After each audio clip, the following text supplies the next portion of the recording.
everybody, this is Tracy here for another edition of A View from Tracy's Point, and we are here to recap Real Housewives of Atlanta Season 10, Episode 3, which was titled Chateau Get Down. So the show opens up with Porsha, and after the drama with Shamia at her bridal shower, Porsha decides to spend the day with her mother and sister Lauren by getting some body wrapping done. Now, I don't know what was going on in that mummy session that they had, but it definitely was not for me. And I'm just like, do women really do stuff like that? Because it just seems like they get more and more extreme with these businesses that they're visiting. And does Lauren really need to be wrapped? Because she looked like she weighed like 90 pounds soaking wet. So Porsha, as much as I love you, I don't think that anybody believes that you wake up looking as beautiful and fabulous as you look. I think that we all realize that there's a lot of work goes into that. So Porsha wants to open a salon, although she knows nothing about the salon business. And her and Lauren meet with two business consultants. I think one was a business consultant and the other one was a real estate consultant. And their lack of knowledge, that's Porsha and Lauren's lack of knowledge and cohesiveness is apparent. And so the guys were asking them, like, do you have a business plan? Do you have a location? Do you know where you want to be located? What is your time frame? Like, who's going to be running the shop? Who's going to be working in the shop? What is your angle? Like, there's a whole bunch of beauty salons in Atlanta already. So what's going to be your angle to get people to want to come to your shop? And then Porsha says that she was going to be the selling point, that she thinks that if she's visible in the shop, that'll make people want to come to the shop and support it. Porsha wants the salon up and running in 3 months, but the real estate consultant says that she should try to do it in more about 9 months. And he says that, you got to give time for finding the location, getting it the way you want it, set up. There's going to be permits that you're going to need that could take months to get. And so after the guys leave, Porsha and Lauren, they go at it, and Lauren ends up storming out of the restaurant saying that her and her baby would just be on the streets. Because I guess now that she's mad, she don't want to live with Porsha anymore.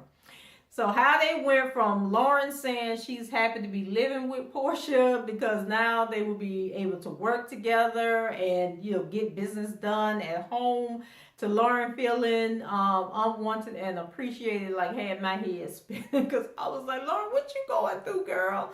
So I did agree with Porsha when she said earlier, or it might have been the last episode, that it would be best to try to keep things peaceful at the house by not, working. Like, once they get home, that's their downtime, their quality time. She didn't want to bring work home with her. And this argument obviously proved why that just too much togetherness is never a good thing.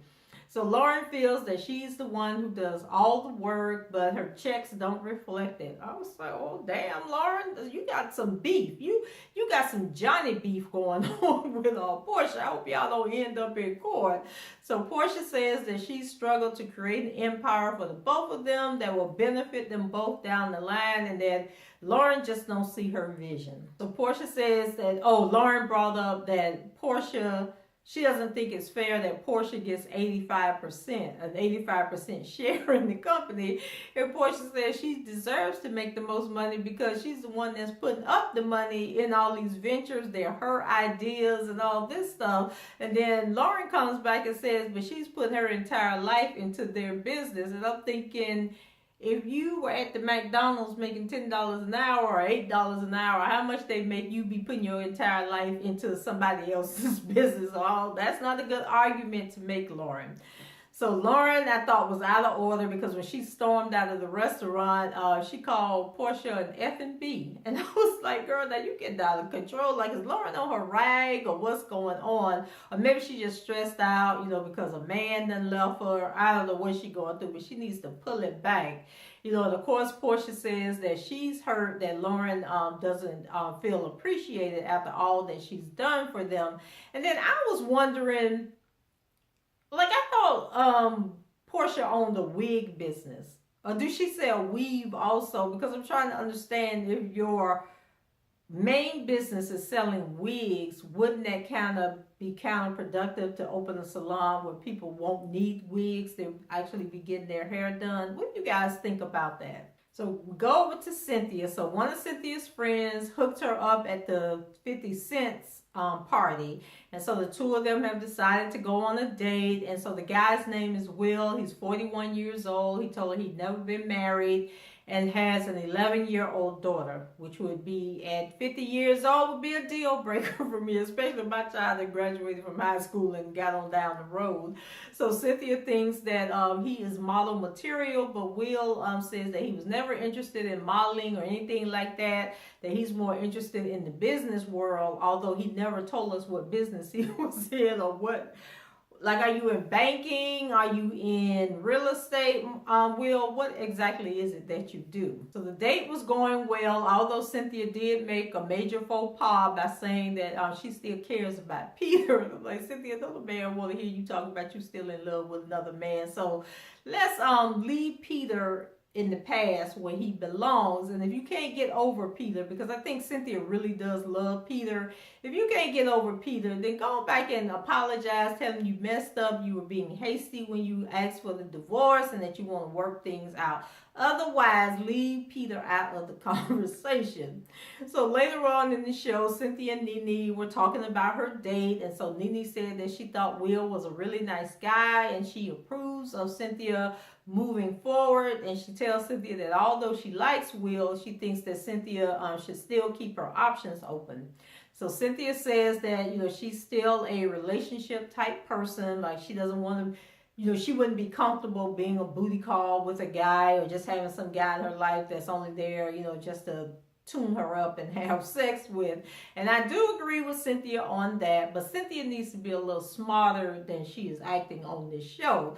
So for starters, Will was very agreeable, and I'm always leery of guys who want you to do all the talking so then they can co-sign and agree with what you're saying. Because like he asked Cynthia, oh, what are you ordering? And then Cynthia said, oh, I'm going to get the lollipop pork chops. And then he going to say, oh yeah, that's exactly what I was going to order. Negro, that's not what you were going to order. This, so of course Cynthia eating it up because now she think they got so much in common. Then the second line was when he said that he told her that he had that daughter. And he was like, oh, I would show you a picture of my daughter, but I don't bring my phone with me when I'm on dates.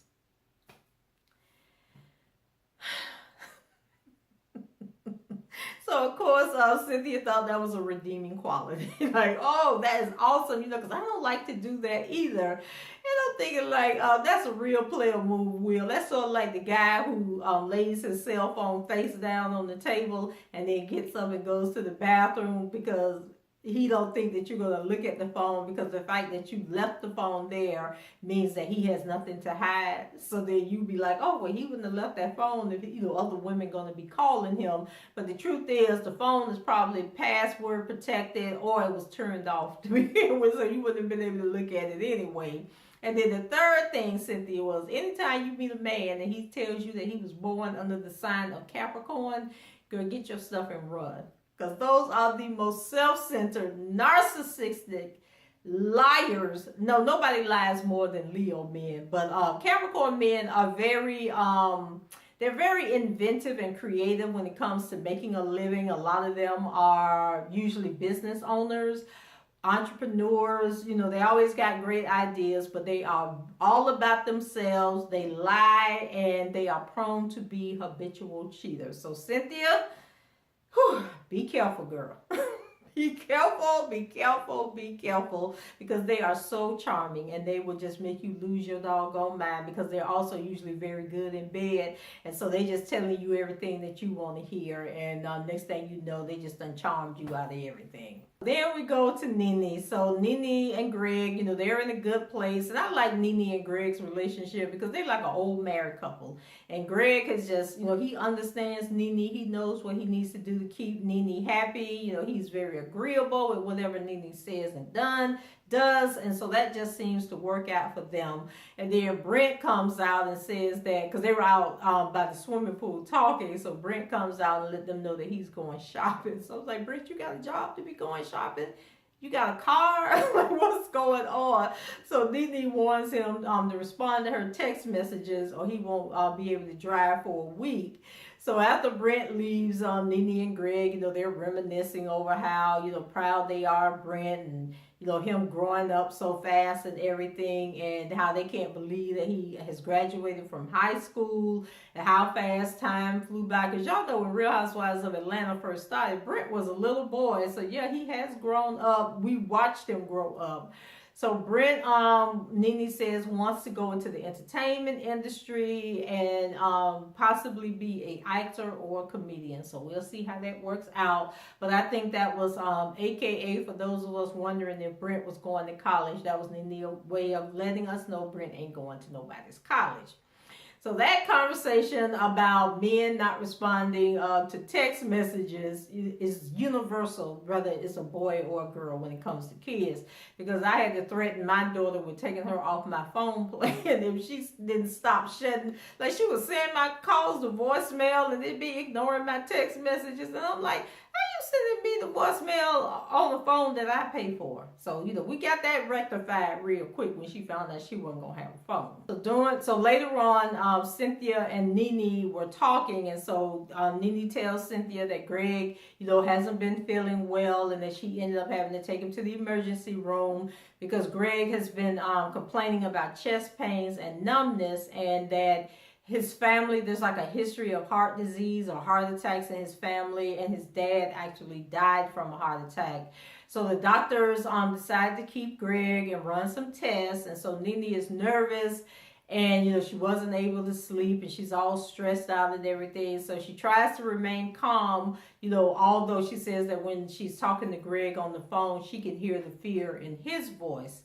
So Nene, later on, I think it was like towards the end of the show, she was on her way to the hospital and to visit Greg when she learns that the testing that they were going to do has been moved up. And so they're going to be took him back to get the test before she can get to the hospital. So of course she's panicking and she's telling Greg, like, tell them that your wife is on her way and that they need to hold up. But Greg said they couldn't hold up. They had to go ahead and take him back. So of course this makes Nene panic and think that there's more going on than Greg is saying, because why they got to rush him back to do these tests, and can't wait till she get there.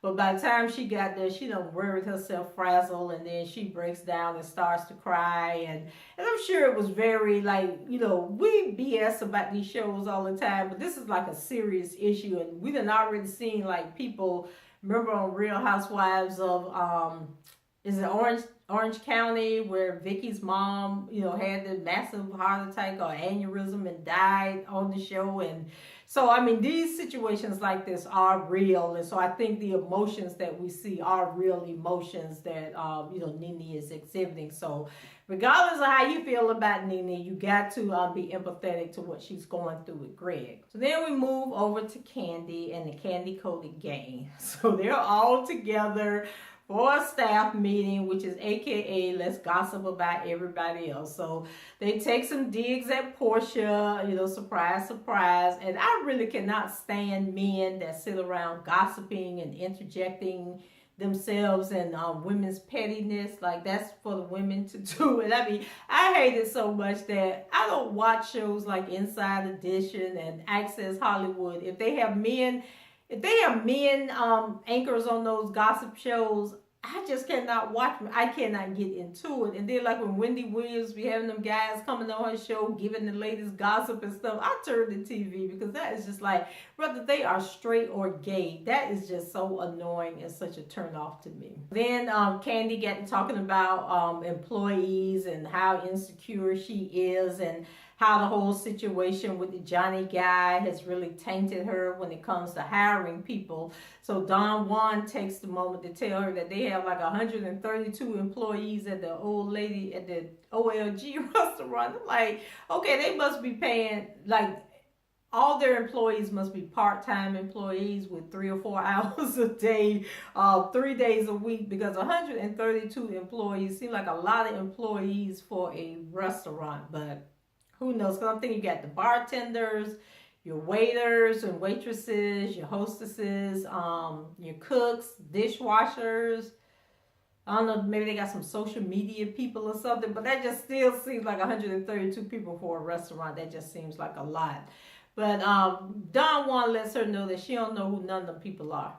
So you got to trust your employees that they're doing the right thing. But Candy say that it's just, her trust has been tainted. And she said that she has spent like $60,000 in legal fees fighting this case against Johnny. And I'm thinking, girl, you should have just went and settled with him. Said, boy, I'll give you $30,000 and go on about your business, sign this non-disclosure, and let's call it a day. But her pride probably won't let her settle with him. And I guess if you really think you ain't did nothing wrong, you shouldn't settle, because then that opens the door for other employees to sue you. So hope that works out for you, Candy. So then we learned that Carmen is leaving to start her own insurance company.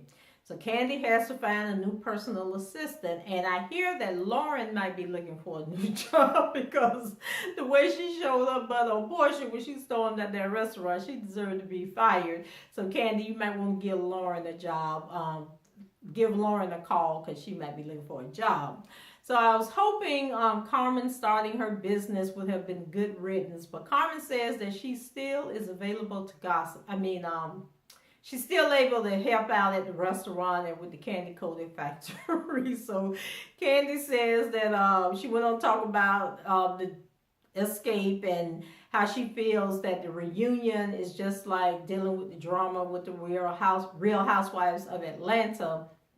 And has anybody been to the escape tour, seen any of the concerts? Because I see people posting on social media, and they're talking about how good Monica was. They talk about how good Tamar was, but I don't get a lot of feedback about how Escape did. And then someone I know went to see them down in Miami like a week or two ago, and I don't know at what point they were doing their Facebook Live and taking pictures and stuff, but that I think it's the American Airlines Arena. It looked pretty doggone empty, so they obviously are not selling out shows or whatever. But if you've been to one of the shows, leave it in the comments and let me know. Did you enjoy the show? Was it a good show? Do you think that the reunion was a success, or is it going to go by the wayside? Because I think that little special they did was only 4 episodes, and it didn't look like things were working out too well between the ladies. After they finished talking about, the escape tour,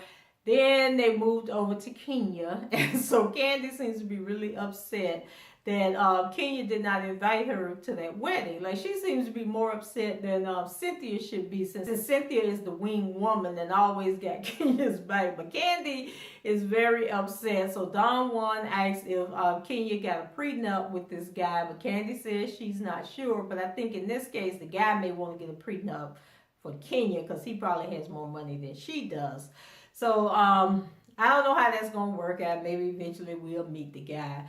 So then Candy starts to share with them what went down at the bridal shower. Says that she didn't even speak to Porsha. And I'm thinking, okay, Candy, are we supposed to applaud you for that? Because I think it's really childish to be trying to be in a social circle with somebody, but then you just got to exert all this energy and not talking to the person, rolling eyes, and just always having an issue with the person. So like I said in my last recap, either make up with Porsha or move on, because we don't want to hear about this for the rest of the season. So she also went on to tell them about Porsha and how Porsha says that she's not going to Shamia's wedding because it's too expensive. And then they all laugh, at the fact that Portia's claiming to have this medical condition that makes it so that she can only travel in first class. So we all know how they feel about Porsha, so I don't even know why that was a thing. Then we go over to crazy Kenya. So Kenya's upset that her dog King peed on her wedding dress. So King went in the closet, and of all the clothes that Kenya had in that closet, he knew which one was the wedding dress. And so he peed all over the dress because he's upset that he didn't get invited to the wedding. So after she gets through chastising King, and King run out the room, she decides that she's going to call Mark and tell Mark what a bad boy that King has been. But her call goes to voicemail, and it seems to have gone to voicemail multiple times. And so she's sitting there trying to have this long, drawn-out conversation about King peeing on the dress, and about how happy she is to be with him and how he's changed her life. But every time she called, Bravo was being so shady. They were like, put the camera on the phone, and then of course she had it on speaker, and the thing kept saying, if you're satisfied with your message, press send, or, it never said the mail. Did it ever say the mailbox was full? I think it just kept saying that her message was too long, so she never could leave the message. And I was just like, Kenya, they just got you looking crazy and stupid on this episode. And why this man not answering the phone when you call him? Is he that busy? And so in her confessional, Kenya claiming that they spend every weekend together and they talk every day, all day. And I'm like, girl, please stop, because Bravo is shading you right now. And later on, Cynthia stops by Kenya's place. Well, actually, I'll get to Sheree in a little bit, but Sheree was having a 70s themed birthday party for her mom's 70th birthday, so she invited all the women to come. So Cynthia stops by Kenya's place to get ready for the party, and when Kenya came to the door, she was rocking the big afro puffs, and I thought she looked really cute. I mean, when they do those little costume parties, they always do a good job with that. Then the two of them get to talking and everything, and talking about their relationships, and so Kenya says that her and Mark make love a lot, and they're enjoying being newlyweds, and how they be doing role playing off of R&B tunes or their favorite movies or something. She said they be role playing all that. I'm just like, okay, Kenya, whatever. So then Cynthia tells Kenya, that she really likes the Will guy, and Kenya tells her, take things slow and assume that he's having sex with somebody else, that you're not the only one. And, Nene said something similar, and I can't remember, but one of them told her, don't end up being a booty call, and the other one told her that don't mess around, like have a talk with him. I think it was Nene, have a talk with him about the other women that he may be in relationships with, because the last thing she wants is for her and Will to be out in public and they run into one of the booty calls, and Cynthia the only one that don't know what's going on. So I thought that was some good advice. When Cynthia was in her confessional, she was saying that she thought it was hypocritical of Kenya to be telling her to take things slow when she married Mark so quickly. So you got a good point there, Cynthia. So then later on, Nene arrives at Manor, to meet up with them so they can all go to the party together. And we found out that it's the first time that she's been to Kenya's house. So Kenya, gives her the tour of the house, and then she shows Nene Mark's part of the closet. And I can't remember if they actually showed clothes and shoes or whatever, but she did tell Kenya that was Mark's part of the closet. So then Kenya went on to finish getting ready for the party, and then Nene and Cynthia, they're sitting down catching up, and she's telling Cynthia, about Greg having to go to the hospital. But Cynthia can tell that Nene's really worried and concerned and just, trying to put up a good front.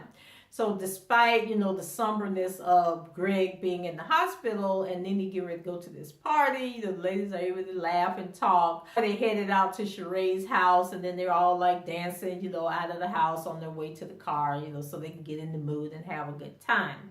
So now we move over to Miss Sheree and this doggone party that she's throwing. Early in the show, her and her kids, they meet at this costume store. They're trying on wigs and clothes, and they seem to be having a good time. And then they get to talking and joking and decide that in the 70s that Miss Thelma, Sheree's mom, was probably smoking weed. So I don't know if they're going to have some weed at the party or not, but, they got to thinking that, Miss Thelma ain't always been mom and grandma, that she probably had some party years, and like most of us have. So Sheree had hired a party planner, this chick named Tiffany, and it turned out to be a dud.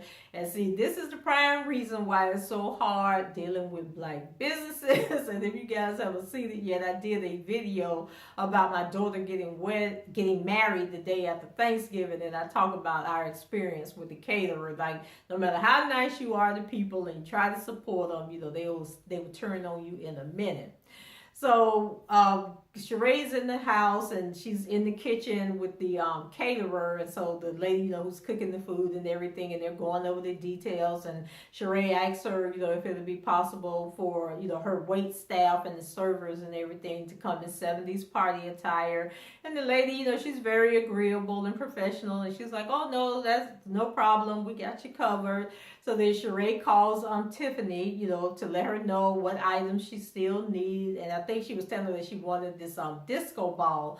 So Tiffany says that she has everything under control and everything will be there in time. So Sheree isn't happy, once the disco ball comes, and she was saying something about it needed to have some electrical wiring and it plugged in, or I guess from wherever it was going to be hanging, that was going to be too much. And then she was upset because she was doing all the work, like she was putting linen and getting the candles and everything on the table, and the party was like 4 hours away. So she calls the Tiffany chick and tells her that she needs her to come by immediately because things aren't, unfolding the way that she needs them to unfold.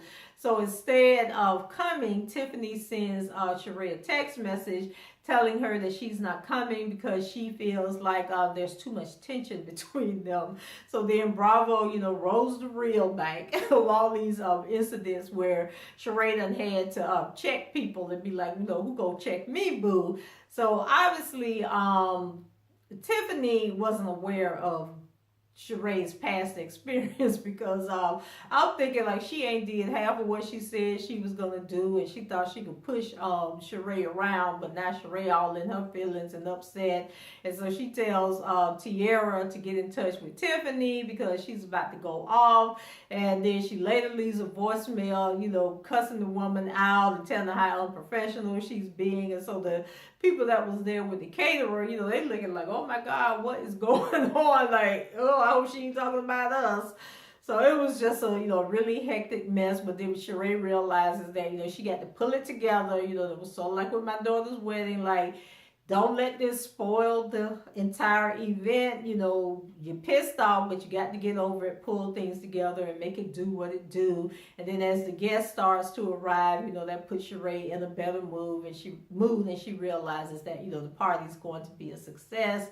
And then when Miss Thelma arrived, she was looking beautiful. She's an attractive older woman, and Sheree, of course, is a very beautiful woman. So Sheree is happy, that she was able to make her mother happy, and that's really what it's all about at the end of the day. So, all the ladies are there, and Porsha and Nene, they pretty much ignore each other, but the group has a good time. They're dancing, they do the Soul Train line and everything. And it was just nice, for them to have an event and not be catfighting and ruining the event with their bickering and pettiness and everything. And so at the end of the party, Sheree, thanked everybody for coming. And then, of course, it gave Nene an opportunity, to get her mind off of Greg and his health issues, even if it was for a couple of hours. And I think it was after the party scene, and the next morning was when Nene was going to the emergency room. Going to the hospital when she found out that they were taking Greg back for the test. So anyway, guys, let me know what you thought about the recap, what you thought about the episode. Leave your comments below, rate the video, subscribe to the channel, and share the video. And until the next time, I'll talk to you later. Bye-bye.